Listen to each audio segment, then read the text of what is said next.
Hello everybody, vanburman here, and welcome to another episode of Kickstarter Doubious Projects. Now, like me, do you feel as though there's a huge lack of pointless MMOs on the market? Do you feel as though there's not enough free-to-play MMOs which have virtually no story and no plot and no point to them? No. If you answered no to any of these questions, then, yeah, stay tuned. Anyway, let's quickly go through the project. So, we have Oceanus, a game like no other. I don't know whether that's like the subtitle or whether it's actually a game like no other because it's not really a game. Anyway, let's watch the video.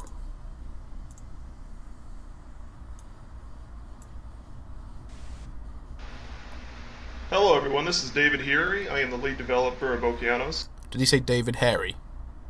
Because if so, he's really hairy. The game that you're currently seeing on Kickstarter, YouTube, and I'm trying to get it onto the Greenlight Project. And do you know how much it costs to get it on the Greenlight Project? This is my promotional video, and I hope you enjoy. I think he means no. Okay, so we've got fairly, things going on.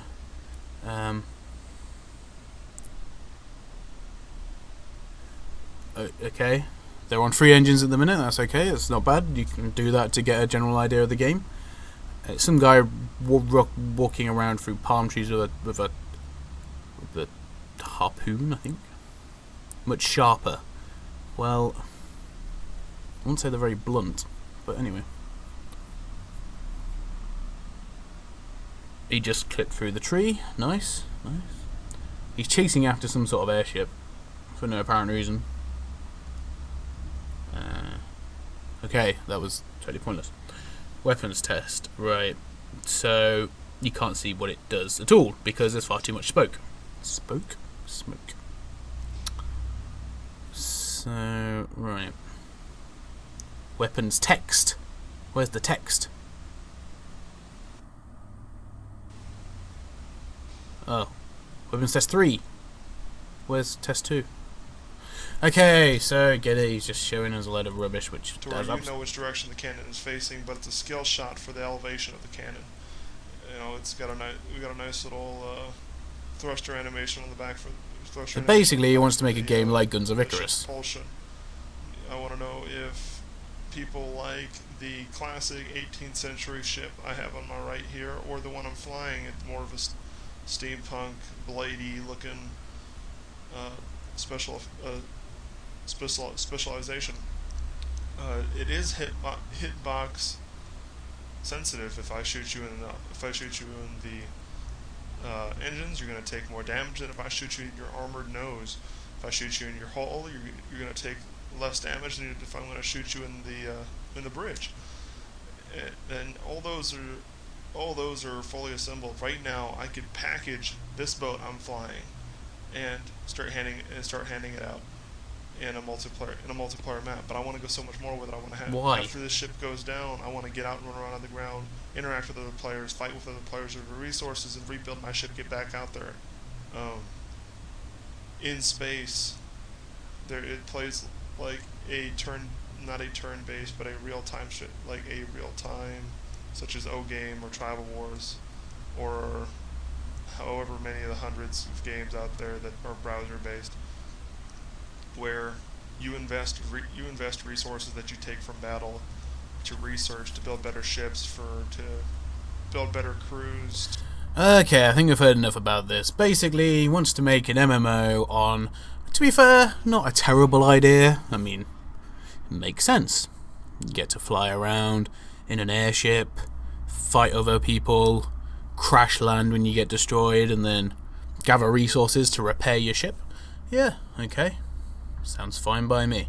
Sounds something which, might be of interest to some people. Problem you've got is, you've made it an MMO, and people are sick to the teeth of MMOs. I mean, I think in making it a single-player story with a multiplayer option would be much better. In my opinion, of course.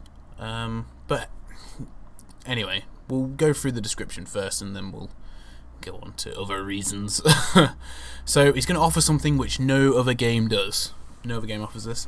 At the same time, delivering a game that a serious gaming community will find addicting.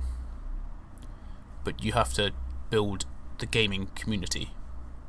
Then they're addicted to it. You don't just say, is this a good gaming community? Here you go, be addicted to this. No. You have to have a following first. Let's get that right. Anyway, and become chest, high in strategy and pure fun. Become chest. What the heck does that mean? Where are we? Become chest. What? Become a chestist. Oh my goodness, I don't even know. Many are looking forward to finding themselves running across a battlefield to scavenge a part from a downed enemy craft. As you break through the tall grass, you are met by the sight of jet-powered 19th century warship bombarding another flaming vessel, crashing down to the field in front of you.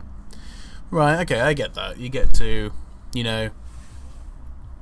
come on down ships, and when you see them crash, nick some parts and run back to your own and repair your own ship, I suppose, would be the idea. And then fly off, and the whole horrible procedure starts again. So, free-to-play MMO, this is the main bit I wanted to cover, because not something that I agree with, necessarily, if they're done right. Anyway, 3 elements come together and make this game so addicting. In space. Right. Planet side. I'm pretty sure that's a game. On ground. Yeah, okay. Because it's got 3 different aspects to it, so therefore that makes it so addicting. Nah. Not necessarily. Oh, dear. Anyway, we'll move on. Risks and challenges. What's the biggest problem as of now? Manpower.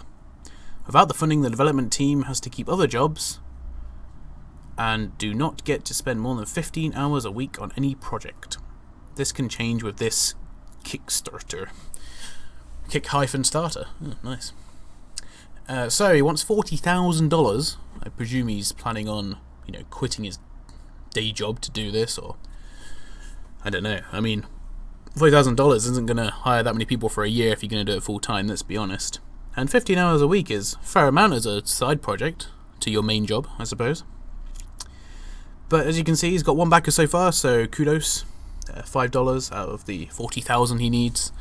40,000 for this game. When he said he could release it as it is now, he's already done enough work to, get it released. I think he was saying something like that. Anyway, whoops. So yeah, I don't know. It's an ambitious goal. It is probably what you would need to get this working, but still. Anyway, let's go through the rewards because, as always, it's going to be funny because it's an MMO. So, for $1, you get your name added to the special thanks found in the game's credits. Awesome.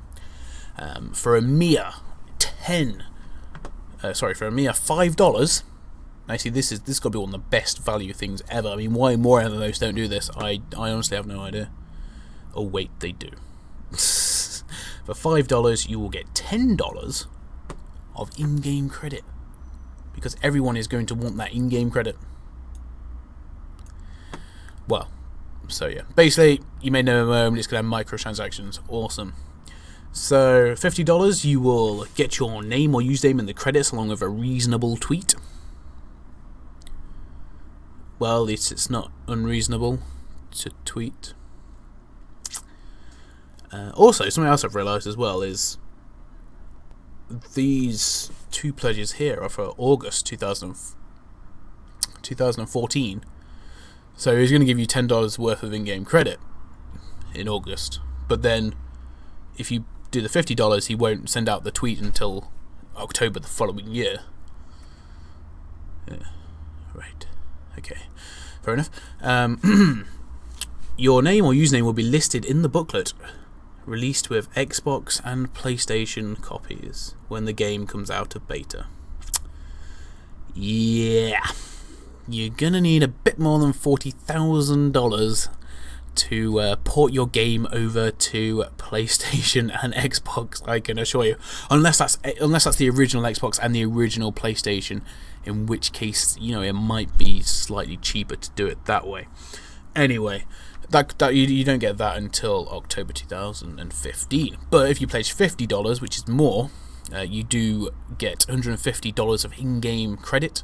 But you get that in August. So if you want to get your credit before the game even, well, before it even seems like the game's coming out, then you can do that. Hopefully it doesn't have an expiration date on the credit. Who knows? Also, it doesn't say anything about getting all previous rewards, so we can just assume that if I was going to pledge $50, I'd have to pick one of these, which, I don't know, I guess is fair enough, but I'm pretty sure you could combine all those three together for a $50 reward. Anyway, $125 or more, t-shirts. Oh my goodness me, I must buy a t-shirt. No. Before everyone else even knows what our first t-shirt looks like, we will make sure there is one in your hands. Expect before mid-beta, going to the US. So only in the US, even if you pledge $125, and you'll get it before the middle of the beta. Okay, fair enough. And that won't be delivered till October 2015, though. $150 t-shirts, no fee. What? Oh, okay, going anywhere in the world. So we've just added an extra $25 for shipping for a t-shirt. I'm sure it's not that expensive to ship from America for a t-shirt. I mean, if you live in Canada, he's going to charge you $25 to ship that t-shirt. $500. Ooh, you and your buddy will be awarded in-game money equal to $350 each, and will both have your names. So they want people to pony up $250 each and do it under one backer, apparently. Goodness me. Okay, we're nearly at the end. Oh no, we're not nearly at the end. Oh my goodness, there's so many. $1,000 or more. They will design a map and name a map within reason. Your name or username will be included in the $1,000 donor section of the game made possible by. With a tweet of your choice, any tweet you want. Your name or username will be listed in the booklet released with PlayStation and Xbox copies when the game comes out of beta. Yeah, okay. $1,500,000. You will get a dinner invite on release day with lots of swag. Don't know how you're going to measure swag, but apparently you'll get lots of it. And you get to bring a friend for the dinner. Obviously, it doesn't say if it covers expenses or not. It doesn't say it's only for the US, so free trip to America, I guess, for $1,500. Probably quite an expensive way to go about it, I should have thought. And for $2,000, welcome to the team. Oh, you get to join the team. You'll be given honorary developer status and will be a big part of the development. Bring a consent and we will add it. Think of one thing you have always wanted in a video game. Let's make it happen. That's in August 2014. I've always wanted this game not to be made. Okay, fine. But $2,000 first. Yeah. The funding ambition is very high. The fact he thinks he's going to get it on Xbox and PlayStation is a bit of a joke. And the fact he wants to put it on Greenlight. I mean, it's over $100 to get it on Greenlight anyway. And if you put in 15 hours in, if it's a couple of you, if it's not just this guy, which it does seem like it might just be this guy, we've not heard of anyone else, then that's not such a bad thing as a side project. He's obviously started to do something of what he wants, but I don't know, I can't help thinking that maybe it's slightly beyond him. I don't know, but the funding is far too high for the game. I think maybe you have more modest ambitions, but if you want to get it on PlayStation and Xbox, it's going to take more than that. Anyway, don't let me have the final word. Let's let David have the final word, shall we? Wait, where is he? Where are you, David? Here you are.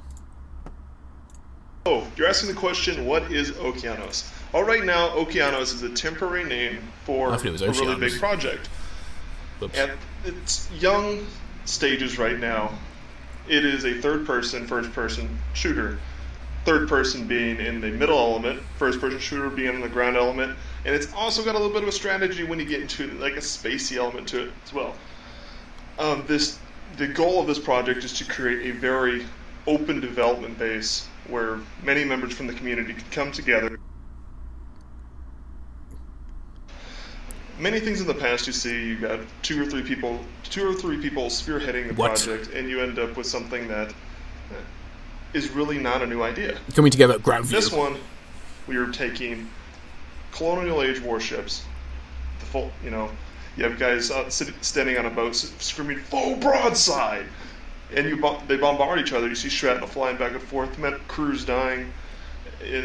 We're taking that element, a space element and a first-person shooter element, and we're not just cramming it together. We want to blend this all together very well. I just wanted to express one more time just how much in depth I wanted to get with the gaming community. I feel that no game is good without its gamers. How fragmented is this video, by the way? If I have this idea in my head, the heck? And I start working on it, and no one else likes it, and I just keep working on it. I don't change it. I don't do anything else with it. It fails. Why? Why would you keep giving to me if I'm not giving to you?